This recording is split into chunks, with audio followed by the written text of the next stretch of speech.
You are in the ring with Hector Colon, 7-time national boxing champion turned nonprofit president and CEO. Hector knocks out the big issues facing social services today with high impact leaders from around the U.S. In the Ring is a creation of Lutheran Social Services of Wisconsin and Upper Michigan and is produced by No Studios. And now, here's Hector Colon. Hello, and welcome to In the Ring with Hector Colon, the show that gets real about the challenges facing the social services sector and the people we serve. Here's the bottom line. Pay is not commensurate to the value our colleagues provide society. Programs and policies are not evolving quick enough in order to address the true needs of the people we serve, and the financial viability of our sector is in jeopardy. It's not a fair fight. That's why this year we're going to take on these issues with people at the center of these challenges, true champions who are willing to get into the ring with me. First, I want to give a shout out to our sponsor, M3 Insurance, who is a great sponsor of this program, but also a great partner and colleague that we have here at LSS. We are so grateful to them. And now, as my coach Shorty used to say, let's go, champ. In the ring with me today is the 2022 Leadership Award winners designated through Lutheran Services in America, a national network of 300 Lutheran organizations that reaches 1 in 50 Americans. LSS is proud to be a part of this network, which covers 1,400 communities in 45 states with a combined revenue of $23 billion. That's really big. And with me today are three outstanding individuals that are a part of this network. First up is Kristen Peck, President and CEO of Lutheran Social Services of the National Capital Area, serving Washington, D.C., Maryland, and Virginia. Kristen was awarded the LSA's Micah Award for leading the way addressing justice, mercy, and equity. Next is Miriam Baldini, here with us, who serves as the president and CEO of Kencrest out of Bluebell, Pennsylvania. Marion received the Paragon Award for her exceptional gift of spotting potential in people and lifting up the next group of leaders. I'm also pleased to have Kelly Dobner, who is here, who is the Chief Advancement Officer of Samaritas in Michigan. Kelly collaborated with Sam Beals, President and CEO, to design the program that won their organization LSA's Innovator Award, which recognizes pioneering solutions, technology, and business practices to solve complex problems. Congratulations to all of you. I'm so honored to be your peer in Lutheran Services in America, and I'm equally grateful that you could be a part of this podcast here today. Thank you all for joining me. Okay, are you ready for round one? Ready for round one, Hector? I've been training for this. All right, bring it on.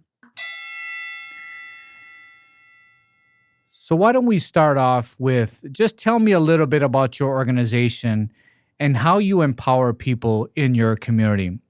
So I want to start off with Kelly, then Kristen, and then Miriam, please.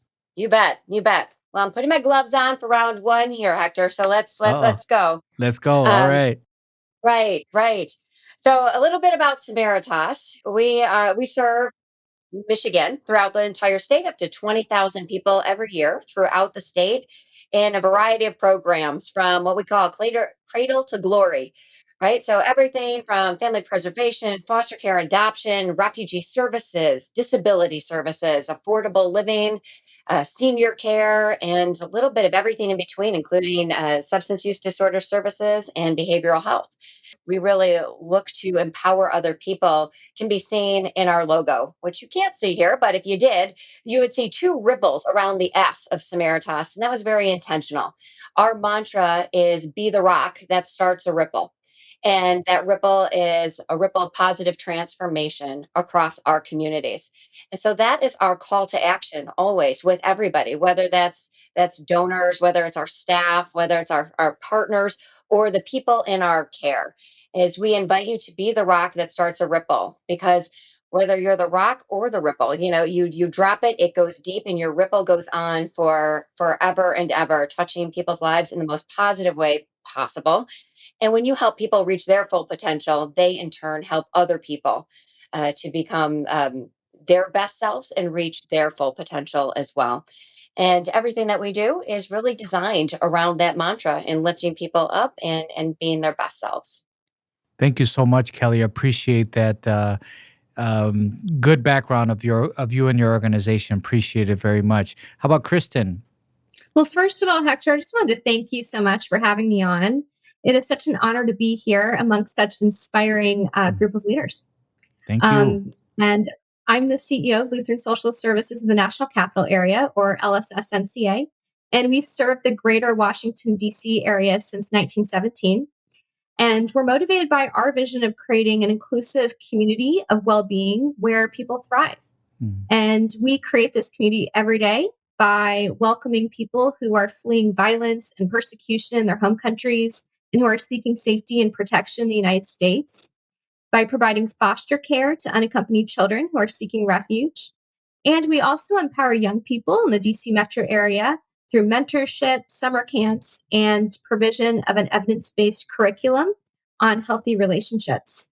And really, what we do is we meet people at some of the most vulnerable points in their lives and we journey alongside them, helping them build skills to increase their resilience. And by providing case management, employment, and other psychosocial services, and then really helping connect them with community. We really believe in fostering those long-term connections with community. Thank you so much, Kristen. Again, just an outstanding organization, outstanding leader. I appreciate you being on the show with us here today. How about Marion? You're next up. So, Marion, this is a big problem for me, Hector, because the boxing bell is the alarm on my phone that tells me when to run. All right. So, so I'm liable to get up and take off, and then it goes off again. So I'm really pleased to be here. So thanks for having me. KinCrest has been around over 116 years. Right now, what we do is help children get a great start with early childhood learning. So we serve about 900 children from low-income families, and whether they're typically developing or not, we give them a great introduction to school and help them love learning so they'll be ready for kindergarten. We also help babies beginning at birth who are just not typically developing, getting over those developmental challenges. And we actually serve thousands of children in that Birth to Five program, we call it. And then for adults with disabilities, we help them find a meaningful life, whether that's living independently or getting a job or just being close to each other and in good community of inclusion. So that's our mission. We serve about 12,000 people a year, and we serve in Pennsylvania, Delaware, and Connecticut. Wow. Thank you so much again. This is a really powerful group. So happy to have you all here today. So, the next question, if you could please share a story of impact. Let's start off with you, Kelly. Why did you and Samaritas receive the Innovator Award? What were the challenges you faced? How did you tackle them? And what were the results? We are so excited to receive the news that we had been awarded the Innovator Award. That is one of our core values at Mm, Samaritas is innovation. So it really struck us at our core, and we try and make that a part of everything that we do. And one of the challenges that we were seeing in our community as we serve seniors both in an affordable living kind of community and in assisted, independent memory care and skilled nursing capacity as well. And we were seeing the age of people that were coming into our care increase significantly, the average age. And at the same time, we were seeing increases in the number of people that were coming to us with dementia, some stage along the way of dementia. And so we designed a program called the Samaritas Cares program. And it had multiple stages. So one is the training of our staff within the dementia capable care model and making sure that we had resident experts that would then engage in a train the trainer model throughout Samaritas. From there, we wanted to partner and did so very successfully with a number of other organizations also serving seniors. PACE as one of them, PACE Care Resources in mm, particular. to train all of their caregivers in the senior space around dementia capable care. And that wasn't enough, because that's fine, but you might ask, well, where's the innovation, to that? Not only are you serving yourself but others, but because we were in a time of COVID and knew that this could last beyond COVID, we introduced the idea of assisted reality into this. And so we partnered with Google, and we partnered with a company in the Netherlands called 1 Minute for the software that worked together with that assisted technology, reality technology. So we had glasses that we would send off to formal and informal caregivers so we could see what the caregiver was seeing in their natural environment as they're providing care for someone with dementia. And our trained experts would stay where they were, be able to see what they were seeing wherever that happened to be. And that just created a whole nother level of care and comfort for those caregivers, and certainly the people in their care, to be able to do that. And we did that across the board. So we did a lot of shipping of glasses across West Wow. Michigan in particular. And then that expanded across the state from there. It was a 2-year program. And the results were incredible. We saw some of the things that we really cared about is we wanted to see the care level, the caregiver stress level decrease. And across the board, 35% of the caregivers in the first 6 weeks saw a decline in their stress, and those numbers just continue to increase of number of people that had decreased stress Mm. levels. But with these numbers, it was really exciting to see. And as in the technology capabilities increase and become better and better with these partners, the need is definitely there, and certainly the results. Wow. Thank you so much, Kelly. I really appreciate that. And just I really like the humility and how you not only want to be an expert, but you also want to help others. And so this is not just about you; it's about others. I love the collaboration with individuals like Google. This is not something we always hear in our sector. So congratulations, and just your overall results. So thank you for sharing that. Kristen, same question to you. If you could share, what did you do, um, and what were the challenges you face? How did you tackle them, and what were the results? Yeah, absolutely. First, I just wanted to thank Lutheran Services in America. It was such an honor for our team to receive the MICA Award, which represents leadership in addressing justice and equity. And those are really core values for us at LSS NCA. And so, um, you know, this is an award for our whole team and recognizes the incredible work that that my team on the front lines did. So, to put the story into context, the fall of Afghanistan came at a time when LSS NCA was rebuilding our refugee program after the U.S. refugee admissions program was dismantled during the previous administration. And in August of 2021, within days of the fall of Kabul to the Taliban, Afghan allies began arriving on our doorstep in need of our assistance. Mhm. Many have connections in the DC metro area, so we saw a very high number. And many arrived wearing the clothes that they wore on their backs when they left their homes in Afghanistan. Mm, We had people arriving to our office who had chronic illnesses like diabetes. We had women arriving who were 9 months pregnant, mm, people who had high blood pressure and had didn't have access to their medication for days or weeks at a time. mm, They were hungry, they were tired, and this was all before they were eligible for any government funded services or benefits, or mm, before we had the funding to support their resettlement efforts. So the challenges were fundraising and operations. We had to quickly fundraise and develop new partnerships to meet the gap. And we also, when this response began, we had a staff of 65. Our infrastructure had been decimated by the previous administration, and we'd been serving 500 people a month through our refugee program. I'm sorry, 500 people a year, and we're now being asked to serve 500 a month. And so we had to staff up and scale up rapidly. We were working around the clock. When new staff started, there wasn't very little time for training and onboarding. But we rolled with the punches, so to speak, and we put a call out to Yeah. our community to welcome our new neighbors. We Yeah. hosted town halls and we were really clear on what our needs were and we asked for help. Mm. We developed a partnership with the Jewish Community Center, which was around the corner from our Fairfax, Virginia office, and they provided showers to anyone who arrived who was in need of a shower. We developed partnerships with local Afghan restaurants, and they they delivered hot halal meals to our office. So when people came into our office, we were able to give them a hot meal. And we worked with hospitals and medical clinics to host mass vaccination clinics so that adults and children could be vaccinated and that we could quickly ensure that the kids could be enrolled in school.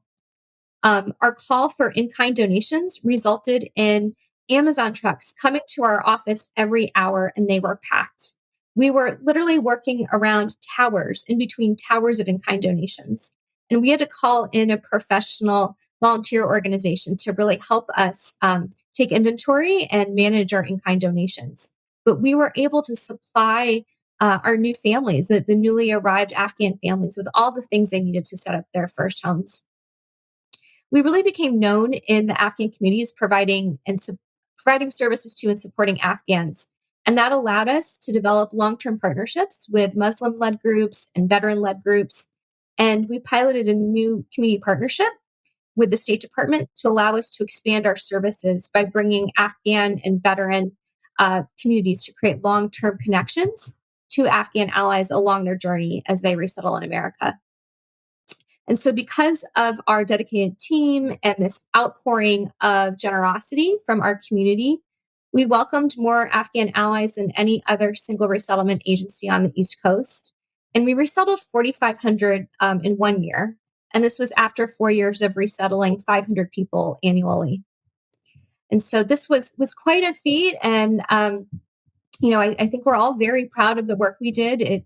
To us, it felt like this was the only thing to do when we were seeing the images of people fleeing their homes.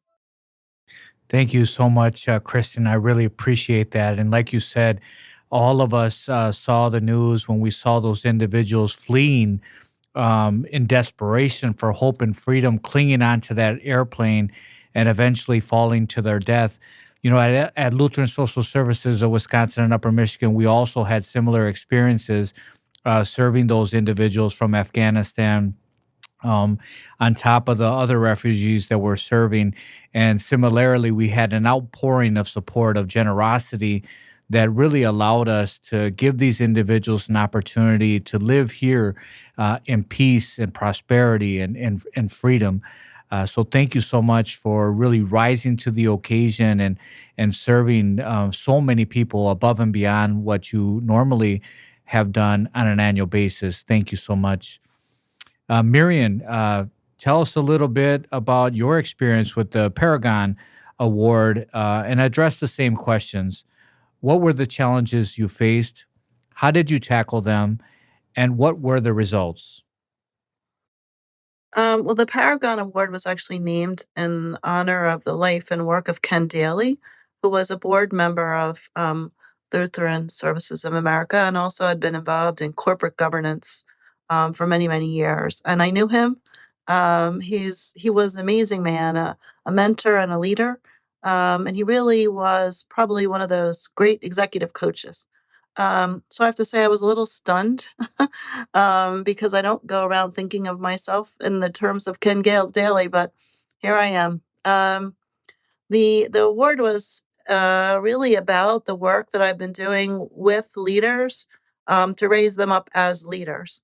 So what I've been doing since I've been at Kincrest, it'll be 7 years soon, has been to create an environment where everyone is expected to lead themselves and aligning them all to lead in the same direction.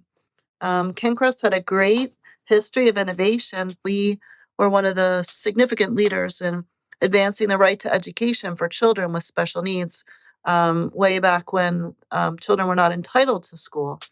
But episodic innovation isn't going to work anymore.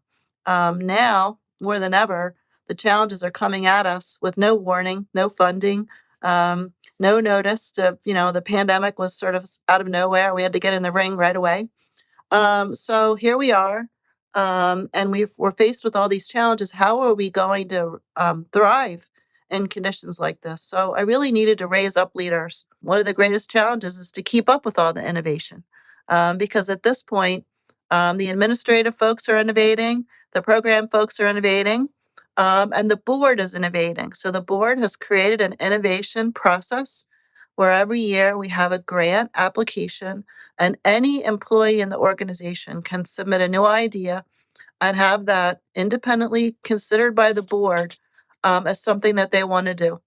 And then the board will fund it. And they're funding about $500,000 a year in innovation through that process.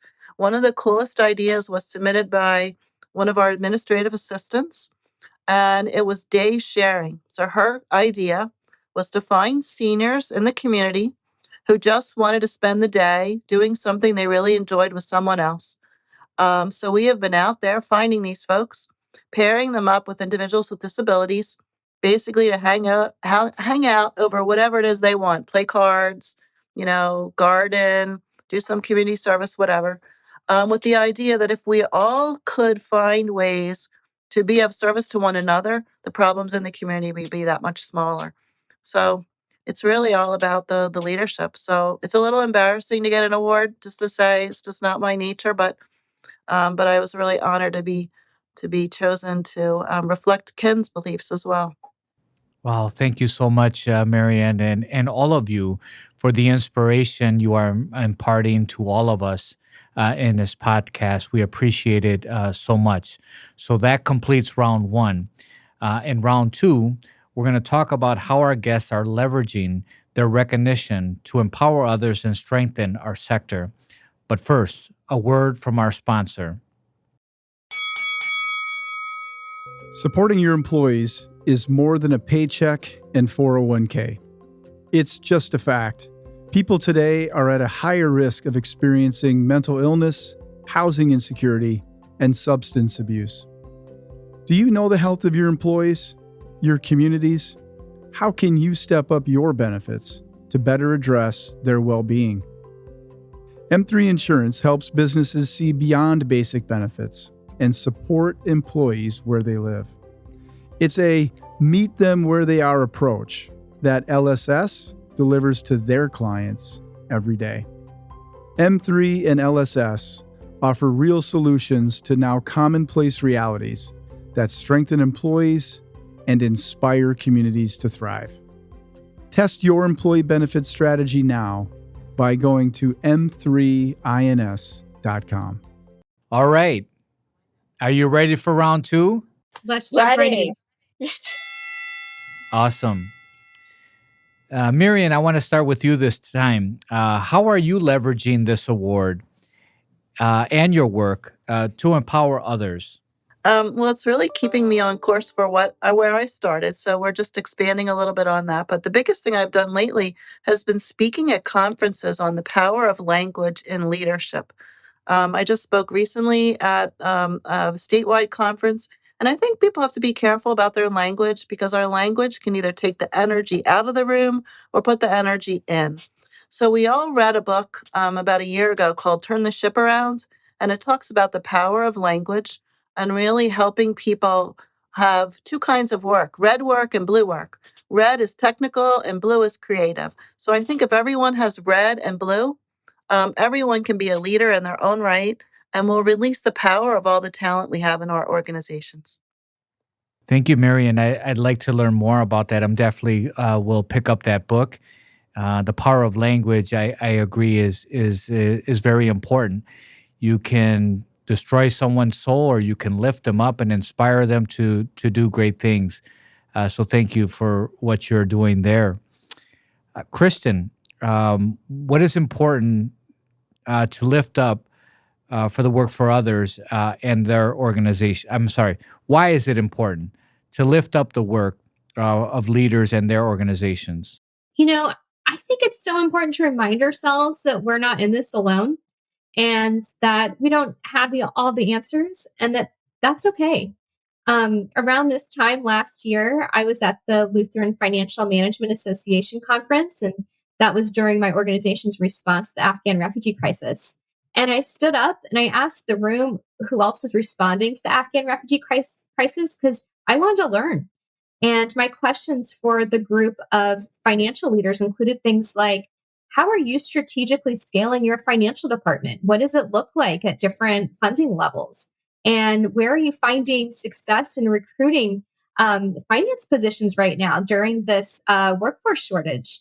And how are you adjusting your fundraising targets given that the population we were all serving arrived with humanitarian parole status rather than refugee status? And that's a longer road to permanency. Mm. And by sharing my experience and hearing from others, it really helped me take back some lessons from some of our other Lutheran colleagues. And I just think that that learning is so important so that we're not reinventing the wheel and that we're all reminded that we can reach out to each other and that we're not alone.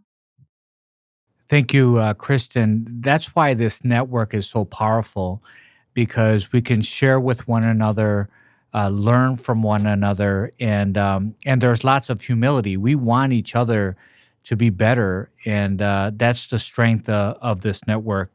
Um, and when you said that Afghanistan, this was new, and there were a lot of questions that you had because you didn't have the answers. I think about COVID too, right? There was no playbook. I mean, here we are, it's a pandemic and everything's shut down, and like, what do you do? And so we had to rise together as people, as organizations, as community, as networks to be able to address those significant challenges. So thank you. Kelly, I want to come to you now. How can this benefit and strengthen the social services sector? Yeah, well, like you said, the last couple of years, if they've taught us nothing, it's to expect the unexpected and be nimble and continuously work and learn and be together. And for me, those are some of the strongest takeaways that I've garnered, not only from the last couple of years, but certainly through this experience and the program that I spoke about earlier that was highlighted for the Innovator Award. The three key things there for me is collaboration, and collaboration first. I think we're always in the nonprofit on the nonprofit side of things, we're always looking at to find as many resources as we can with limited resources ourselves to go find them. And when we realize that we can be stronger together and collaboration is the answer to so many things in sharing resources and knowledge, I think that's huge. That's game changing right there. So, and I'm hearing similar things from you today, Kristen and Marion, and I'm just so honored to be here with both of you. And Kristen, like you were saying, learning from each other and being okay with being vulnerable and not knowing all of the answers and calling that out. Let's name that. And we just rise together in in that space. So collaboration to me is key, and then again sharing those resources and knowledge is huge. There's no point in keeping it to yourselves when we're all serving the same type of people with the same issues and challenges. So that is huge, and with that comes workforce development. We have to provide as many opportunities as we can for our workforce to strengthen, to continuously improve, to grow and thrive. And that goes back to my first point. And we help each other reach our full potential, and we're going to in turn help others to reach theirs. And to me, those are my biggest takeaways that will benefit our sector as a whole. Thank you, Kelly, for sharing that. The sharing of resources amongst other organizations, maybe they're like organizations. Sometimes we view them as competitors or other organizations that are outside us. But I really like when you say that we should share resources and share our expertise, and because we're all in this together, right? We want to improve the health and well-being of those who have incredible odds stacked up against them. Could I just want to expand on that a little bit? Could you share a little bit more about sharing of resources and what that meant and how you went about that? Yeah, absolutely. There, I'll say starting with the COVID crisis, which we saw as part of this dementia capable care piece, sharing. Do you all remember? I mean, I think I said PPE every other word a couple of years ago because there was such a shortage. And, through that, because we were caring for seniors in particular, there was a shortage of everything. And Mm. and if you didn't share resources, other people were left without. And we couldn't let that happen. We're faith-based organizations. That is not who we are, right? In so many ways. And so that alone, I mean, it's one of the simplest ways I think that we saw that happen most immediately. But sharing what we had, what was ours, could also be yours, and likewise. And I'll tell you, there have been times, not only with PPE, but staffing opportunities and that knowledge factor. Here's what I've learned, not only from a formal training opportunity, but hey, this is what we just experienced. I don't know if you've experienced this yet, but I wanted to reach out and share this with you in case you haven't. And this is how we handled it. Learn from this. And please invite that back, that coaching, that feedback back to us as well. And some of the faces, I'll tell you, when we first started doing that I saw, that was a first that had been happening. We tend to silo ourselves in some ways, and if there's no, don't waste a good crisis, right? And that's one of Mm. the things that I learned through here is just opening the door and seeing the shock on faces, and maybe some of our staff being just as shocked when the door was open to us as well. But that door is not closing again. I can see that already. We're in a different world, and I think that is the biggest game changer that I've seen in sharing all of those things, physical things, knowledge, experience, staff. And I think we're at the beginning of a lot of significant changes with that last piece alone. Thank you, Kelly. I agree with you. During COVID, refugee, a lot of these crises that came up over the last couple of years has really made us come together in powerful ways that maybe we haven't experienced in years past. So, but again, it's very common in this network, Lutheran Services in America, that we work really well together. We want to support one another because we're in this together. So, thank you. That completes round two. In round three, my guests are going to dig deeper into the greatest challenges of our sector, how they are addressing those challenges, and what, if any, hope they can share about the future of social services in America. Okay, are you ready for round three? Let's go. I've got another round left. Bring it Let's on. go. All right. So, what would you say are the greatest challenges of our sector and your organization today? And in what ways are you and your organizations addressing these challenges? I want to start off with Miriam. I think our biggest challenge is that we don't know what we want to be yet. So when Mm. I look around and I see the Lutheran agencies, the one thing that's most exciting is that we do live servant leadership. And servant leadership says that everyone in our community, regardless of their age, as someone said, cradle to whenever, is all our concern. Whether you were born here or not born here, regardless of your faith, we're all in it for you. Mm. And when I think about it, if we could join ourselves as servant leaders and help create a better vision for what we want this community to be, we would then be more aligned when we take action to independently do our part to make things happen. And I think really servant leadership is the guide for that, regardless of what kind of work you do, regardless of whether it's a for profit company or a nonprofit company. That commitment to being part of a community that serves and part of a community that lifts everyone up is really what's going to be necessary. And I believe there is enough money in our world to do it, and there are enough people to do it if we decide what it is we want to do. Well, thank you, Marian. And certainly, Lutheran Services in America is a great network to facilitate that conversation. Also, is filled with servant leaders.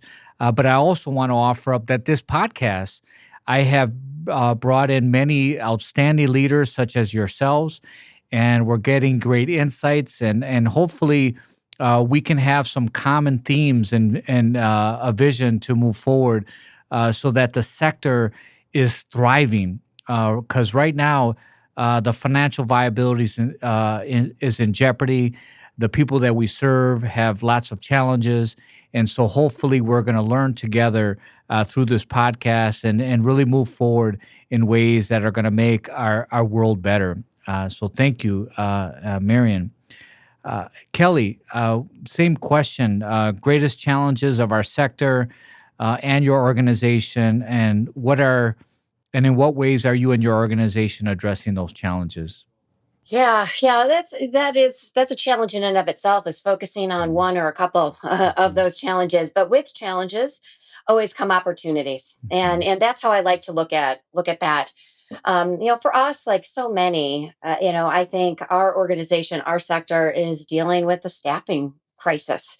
We cannot hire enough people. We cannot hire fast enough, because of so much of the work that we do and the services we provide are contract mhm. based in a lot of ways. Um, we and I'm teeing you up, Kristen, for your part. Is that with those kind of, I'll call them limitations with how it is currently defined. We know that we need to pay people beyond what is in a contract. And so what does that look like? How do we change that? We have to change that. We can't compete otherwise. And that's a problem in a lot of ways, because people come to work for an organization like ours or in our sector because they want to serve, they want to give back, they're drawn to the mission. And I think that we have to do a lot of work, a lot of innovation, collaboration, and outside of the box, not to be cliche, thinking about how do we address this. Do we design program, rather than just fulfill contracts, if you will. And I think we're on the cusp of something really big when it comes to that those tables are changing, and the staffing that goes along with that is more than a byproduct of that, but it's central to what that looks like. And at Samaritas, one of our core values is people first. And we are an industry and a sector of people serving people. And when you're looking at, how do we do that best, in the funding streams that support that, when you're up against funding streams that don't always like to support salaries or Mhm, hazard pay, if we call it that, during times of crisis, or when we have to build up our infrastructure to deal with yet another crisis? We're coming out of COVID, we have refugees at our doorsteps, and we don't have the infrastructure in place to accommodate that. How do we quickly become nimble enough with the resources we need to accommodate that? And then the social unrest that's happened as another big factor that we're all contending with in our sector. And the idea, inclusion, diversity, equity, and action, which is a huge focus for us at Samaritas, and I mhm, know as a sector as well. And how does that relate into staffing? How are we hiring people that have the same experiences and perspectives of the people that we serve? And we want to do that. We need to do that. And so when you take that into consideration with the funding models that are currently available to be able to hire the best and brightest, and then keep those people engaged with career paths, um, that's a challenge and an opportunity. And there's probably more than one challenge and opportunity that I just talked about. But there's a mhm. lot for us to tackle there as a sector. Yes, thank you, Kelly. And I know all of us, not just in our sector, but all sectors right now are having huge challenges with staffing. But I think our sector, it's even more of a challenge because of, like you said, the low reimbursement rates we get from our contracts. And this idea that people don't want to pay for salaries. Sometimes our funders, they don't want to support government contracts or salaries, and they want to do new things. And there are just so many challenges. For us at LSS, we have invested millions of dollars, and we're trying to make our colleagues our number one priority because without them, we can't do anything. But it is extremely challenging due to the funding situation all of us are experiencing in our sector. Kristen, tell us about the challenges in your organization and what you are doing to address those challenges. Sure. I want to pick up on something that Marion said about identity, and we're still trying to figure out who we are. And that just really stuck with me because the challenge I want to talk about is funding streams and diversifying funding sources. And when I reflect back on our response to the Afghan refugee crisis, we were really vulnerable when that started. And we were vulnerable because in the preceding years, our infrastructure was dismantled when the National Refugee Program was dismantled. And that's a problem. And that's something that I never want to happen again. And when I think about that question of who are we, um, I think that if you are, also a big fan of Simon Sinek's Start With Why.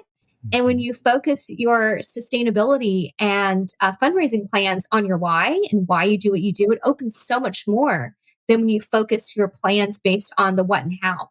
And I think that when we were strongly identifying as a resettlement agency, and that was who we were and what we did, it narrowed our focus in terms of programming that we could provide. And it created for us such a dependence on one stream of funding that when that was no longer available to us, it created a lot of risk for our organization. And so, one of the things I'm working with our board on and our development team on is clearer, policy guidance on succession planning. So, if we are ever in a situation like that again, what are mission critical positions that we cannot do without?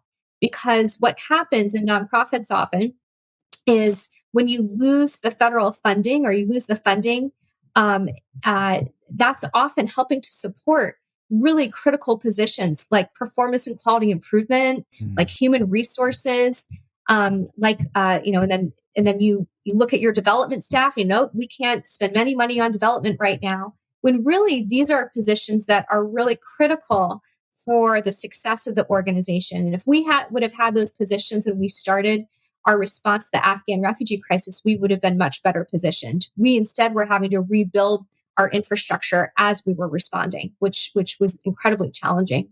So I just think we need to look at our why and center our goals around our why. And then that really opens up a lot of lanes for us to diversify funding streams and partnerships and looking at, for us, that means looking beyond resettlement and really looking at well-being and what does it mean for the people we are serving to as our vision is to be thriving and a thriving community of well-being. What does that really mean and how do we get there? And what does that open up for us in terms of different program lines and then funding streams? And then again, making sure that we have really clear succession plans and contingency plans for continuing to invest in mission critical positions if that happens. Thank you so much, Kristen. This idea of diversification is so important. Our sector is too reliant on government. For us at LSS, we're about 85% relying on government, and we are also trying to diversify our revenue streams with tax credit developments and healthcare partnerships, and working with insurance around those individuals that are poor outcomes and heavy utilizers of costly services. So we are trying to do some of those things as well. I think it's really important. And I also want to hit on one of your points about overhead. So you need quality, you need HR, you need IT, you need development. By the way, development is not overhead. It's really you make money when you hire your development team. But I think our sector has unrealistic expectations as it relates to the need and the limitations. Like some grants, you have to have 10%. They only give you there's a 10% cap on overhead, and I think it's hard to operate with excellence with just 10%. So thank you for raising that. If each of you could take about 30 seconds, because we want to wrap this up, but what brings you hope about our sector moving forward into next year? There's a lot that brings me hope. This session, these conversations are what bring me hope. The fact that we have all been running around with our hair on fire for years, Mhm. and are starting to, I think, say come out of that in some ways, right? I don't know that we're always ever out of it, but the understanding and what I'm seeing of people taking time to be still, I think is really something that inspires me because I'm really bad at that. And I see other people being very intentional with that, being still with themselves, being still with their personal time and making time for that because they're healthier. And when you can model that for others, our teams, our other organizations, then our staff does the same thing. Our teams do the same thing, and they then become healthier people. And healthier people are happier people, and they are serving other people in better ways. And we are a stronger community as a result. And so it's a simple hope. It's a simple thing that I'm seeing, but it's something that I am definitely trying to make time to do and preach to others to be still and take time for yourself and take time to celebrate the small things because the small things build upon each other to bigger things. And before you realize it, there's a great big thing in front of you to celebrate. And to me, that's what I think we need to do. It's good for the soul. It's good for relationships. It's good for our community all around. Thank you, Kelly. Kristen, what brings you hope? So one of the things that gave me hope in this past year was just seeing communities and groups that came together that hadn't before.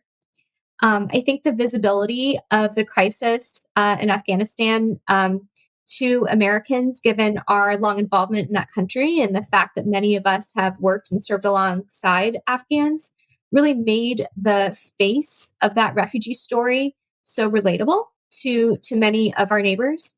And I just think this is more important than ever right now, as we have the highest number of refugees globally in history, and throughout my career, I have not seen the outpouring of support for refugees that I saw in this past year.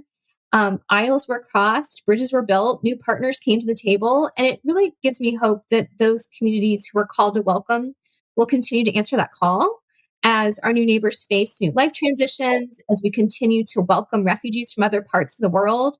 And really, after 2 years of the pandemic, it was just so refreshing to be engaged in community in that way and to be working alongside folks in that way. And so, I think community is what gives me hope right now. Awesome. Thank you so much. Marion, what gives you hope?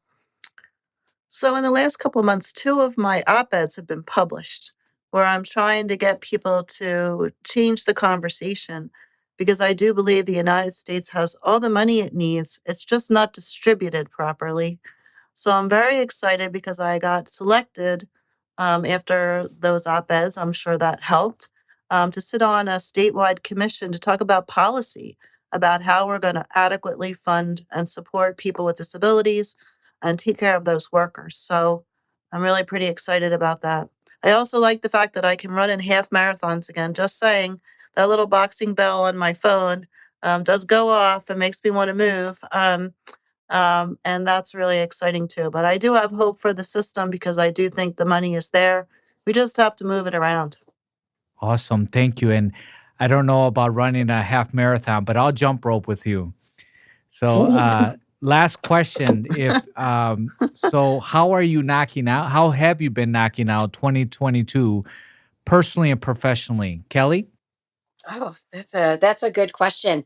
I I have been knocking out 2022 by, kind of going back with what filled me up with hope, and I'm going to marry that a little bit with what you said, Kristen, because that in the same way is, being with people. I guess is how I'm knocking out 2022 is, you know, people first, building community. Like you said, I've not seen people come out the way they've come out before. I mean, when the Afghan crisis happened and the Ukraine crisis happened, it's happening. We formed what we called a network, and that network just continues to grow, and it's not stopping.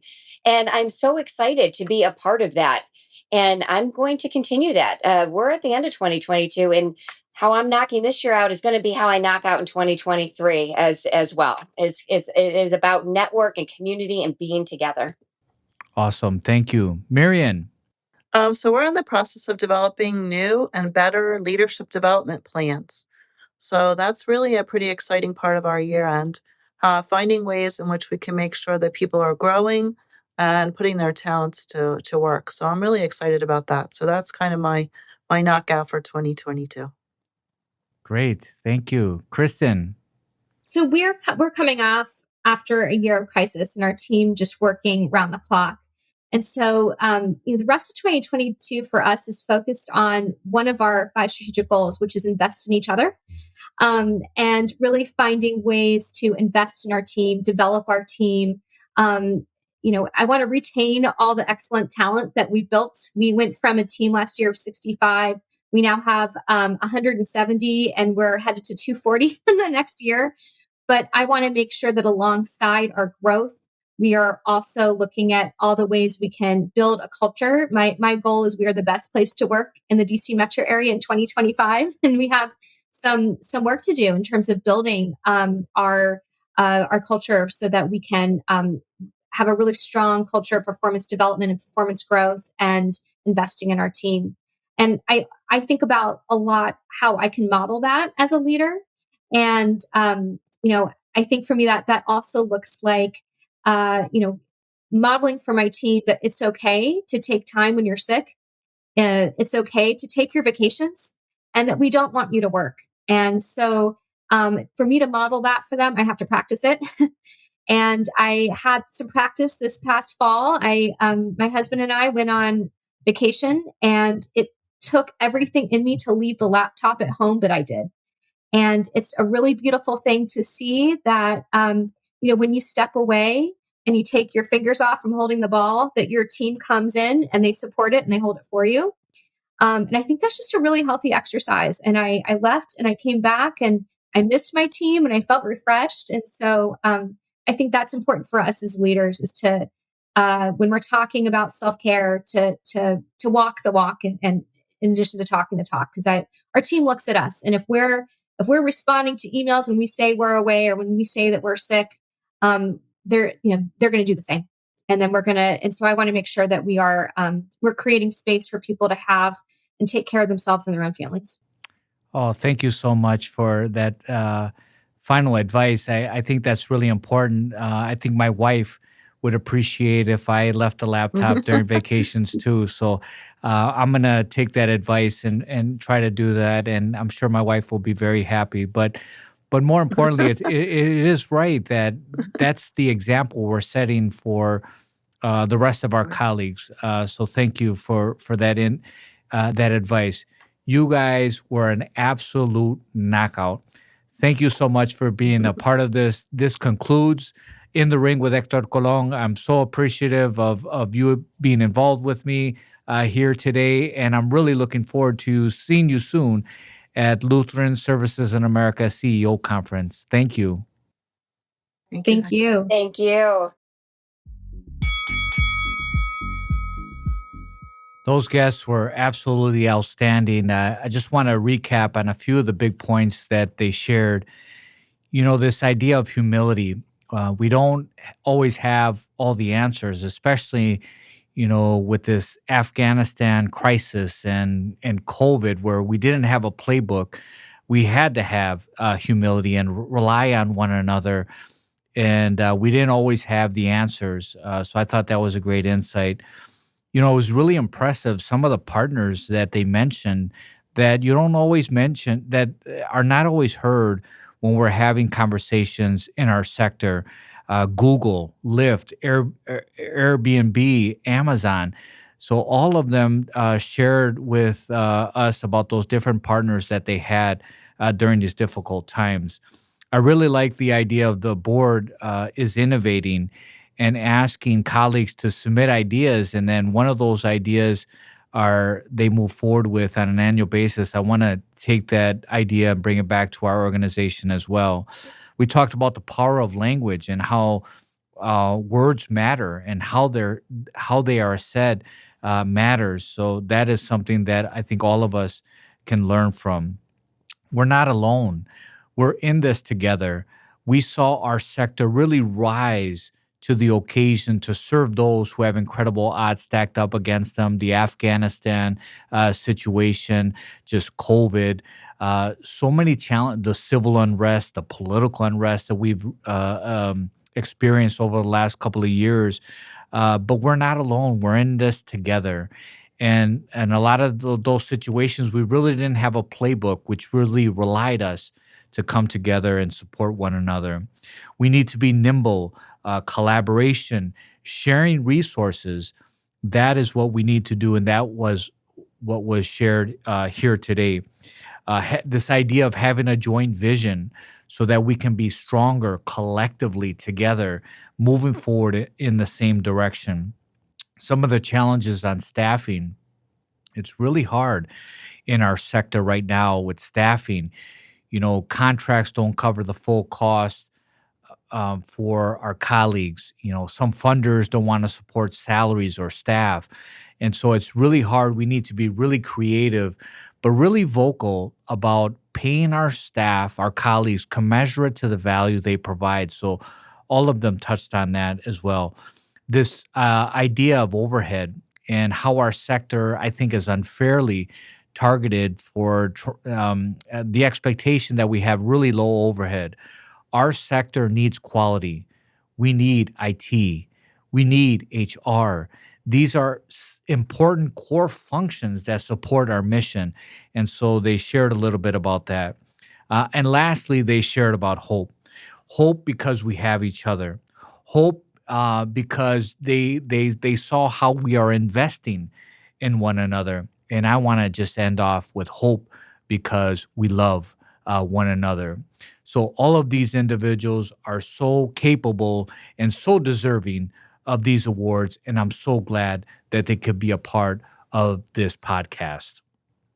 Speaking of caregiver awards, earlier this month, my organization inaugurated the LSS Caregiver Hero Award in honor of Marty Schreiber. Inspired by the former Wisconsin governor and author of My Two Elaines, the award recognizes one or more caregivers of persons living with chronic disease or persistent cognitive or physical illnesses. I wish to congratulate our 2022 award recipient, Luther Holm. You can learn more by going to the news and events page on our website at lsswis.org. Thank you again to our sponsor, M3 Insurance. You can find out more about In the Ring with Hector Colon podcast, our guests, and other episodes on our website at lsswis.org/inthering. Let us know what you think about the show and what you want to see in future episodes. Please like, follow, and share at LSSWIS on Facebook, LinkedIn, and Twitter. And please subscribe to our YouTube channel so you don't miss any of these important conversations in the future. All right. Thank you to our guest and to all of our listeners. Until next time, con mucho cariño, with much affection. Bye.